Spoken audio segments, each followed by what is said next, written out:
What's up everybody, it's Jake here, and boy do I have a treat for you today.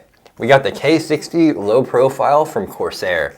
This is part of their new launch where they released a K60 as like a new refurbished model along with the K100, which we reviewed earlier. But this is the low-profile version, which is completely different than their new K60 design, which uses the Cherry Viola switches. These use the Cherry MX speed switches that are also low-profile. Let's dig right in. So, we got the box right here.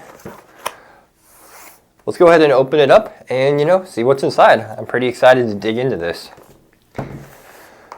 Just gotta pop it open. And, at first glance, it looks pretty clean. All you really get here is the keyboard and safety information, some sort of manual, and the warranty. So I mean, in the box there's not too much going on here. Usually you get a keycap puller or a switch puller, maybe like a sticker or something, but this one's very light on the accessories. I would have liked to see at least a sticker or something. Anyways, first impressions. Let's take a look at the build quality. First thing that jumps out at me is this non-detachable power cable.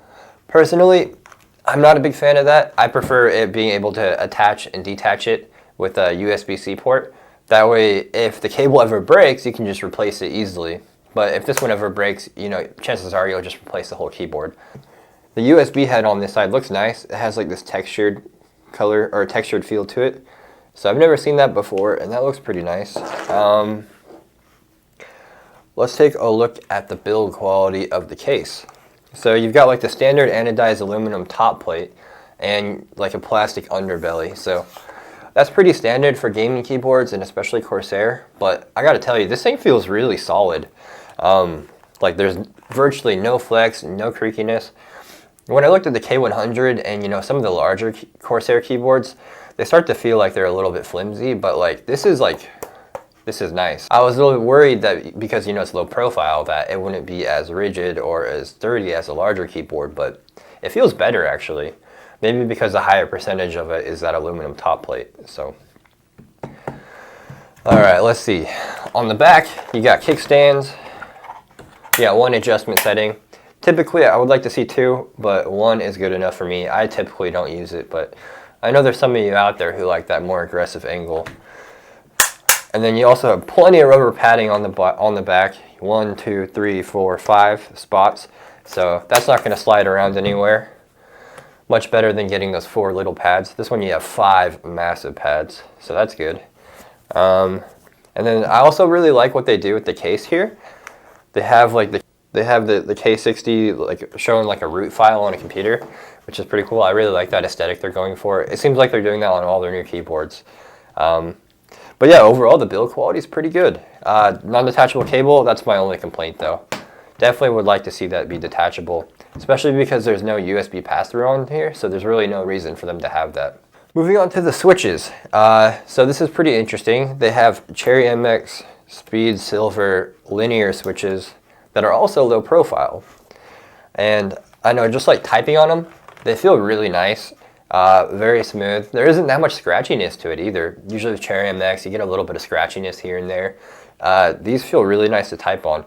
And I was worried that, that really short actuation wouldn't be very comfortable, but it's not bad actually. I definitely would prefer like a normal mechanical keyboard if I'm typing an essay or something, but for gaming, these will be really good and probably better than your normal standard mechanical switch. But yeah, I actually really like the feel of these.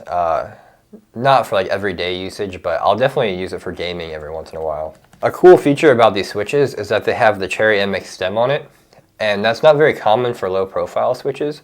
Usually they have like some weird attachment insert, but this one allows you to try out different keycaps on it. So like if you want to go for a different color, a different style, these are ABS, so if you want to go PBT, you can do that. And basically you can swap it out with whatever you like. Because of the low profile aspect of the keycaps, I was a little worried that I wouldn't be able to swap them out with normal ones, but I was able to do it with a bunch of different profiles. I tried Cherry, OEM, SA even, and they all fit and they all worked on here. The keycaps do touch the bottom plate though, so just be careful swapping them out. All right, let's move on to the stabilizers. Very similar to the switches in that they have like that same, it's like the same stabilizer design as a normal keyboard, except it's built for a low profile one. Let me take a closer look here, bringing in my other camera. As you can see, they're recessed into the keyboard a bit to, you know, make sure that it has that low profile design, and looks like they're slightly lubed to improve the stability. You know, just pressing on the stabilizers, they feel really, really nice and smooth. I was actually very surprised because in the past, it's always been a big complaint with me for Corsair was how rattly their stabilizers are. But man, these feel really smooth, really stable. It's like, I have like very little complaints when it comes to the stabilizers. So yeah, no problem with keycaps either. So any type you want. Taking a closer look at the keycaps, let me grab one here. It looks like it's ABS double shot. So it does build up like that sweaty kind of greasy look to it when you type on it. You know, just messing with it here, like you can see my fingerprints on it, and you know, I just showered, so my hands aren't dirty at all. This is just ABS keycaps for you. So I definitely would like to see PBT. I know they have a K60 like full mechanical, not low profile version that has PBT, and I'll link to that below, but this just has ABS, and there's not a low profile option that has PBT. So you're kind of stuck with these unless you want to swap them out for something yourself. I really like the font on the Legends. It's very clean looking, and it reminds me a little bit of Razer. I don't know if they took a note out of their playbook, but it looks less like, I guess, gamery than some of their other models. And for that reason, it looks more like you could use it for the office, or, you know, something less like, I'm a gamer, you know? It's more like, I'm a sophisticated gamer now. I definitely like the style they're going for though.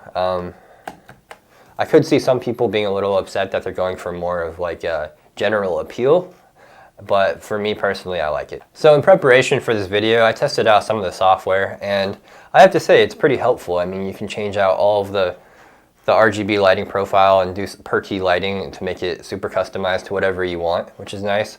You can also set specific keys to macros. So if you want to like make a macro key, you can do that and program it to whatever key you want. And that's really, really useful if you like to use a lot of those shortcuts and stuff. The only downside is there's no onboard memory for the keyboard. So if you do make changes with the software, you have to leave the software open on your computer for your keyboard to recognize those commands and use those lighting effects. When you get up to the, you know, like the more expensive Corsair keyboards, you have that onboard memory, so you don't have to worry about that. But with this one, it's got to have the software open for it to work. But yeah, I mean, that's about it for the keyboard. I gotta say, it's pretty feature light in terms of, you know, the number of features it has. And the price comes in at like $110 at the time of recording this at the launch. So for the price range, I would say it's a little bit light on features for my taste. Like if you look at another low profile keyboard like the Keychron K1, that has, you know, RGB lighting, it has Windows and Mac compatibility, it has wireless connection. This keyboard doesn't have any of that, but I will say one thing it has going for it is it's really nice to type on. It feels great. It has excellent Cherry MX switches in it. So like standalone without any features, this keyboard probably beats any other low profile I've reviewed or tested myself, just based on feel and I guess my own preference. But when it comes to features, you know, it gets outclassed pretty easily. And you know, this non-detachable cable, you know, that's kind of a bummer too, but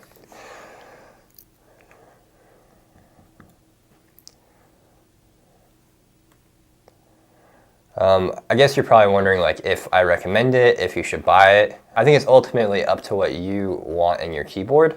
I think if you like wireless connectivity and, you know, Windows Mac compatibility, like maybe this keyboard's not a good option for you. But if you want a low profile that feels great to use and is excellent for gaming, and you know you have all that really nice customization with the software, then this keyboard's an awesome option. The Corsair software is probably the best I've used so far. It's super easy to configure, and you know, all the macro keys and everything at your fingertips. So for those reasons, I would recommend it. And the build quality is nice too. So, I mean, If you want, a lot of features, maybe not. But if you're good with a pretty basic keyboard that does everything really well, then yeah, the K60 Low-Profile is an awesome option for you. That about does it for my review. I mean, it's a pretty simple keyboard, but it does everything very well. It's pretty no frills actually, which is surprising for a Corsair keyboard. But yeah, this is probably my favorite low-profile keyboard I've reviewed so far. And if I had to choose one, I'd probably go with this one. So yeah, that about does it for the review, guys. Thanks for stopping by, and make sure you check out this in the description below. Have a good one. Bye.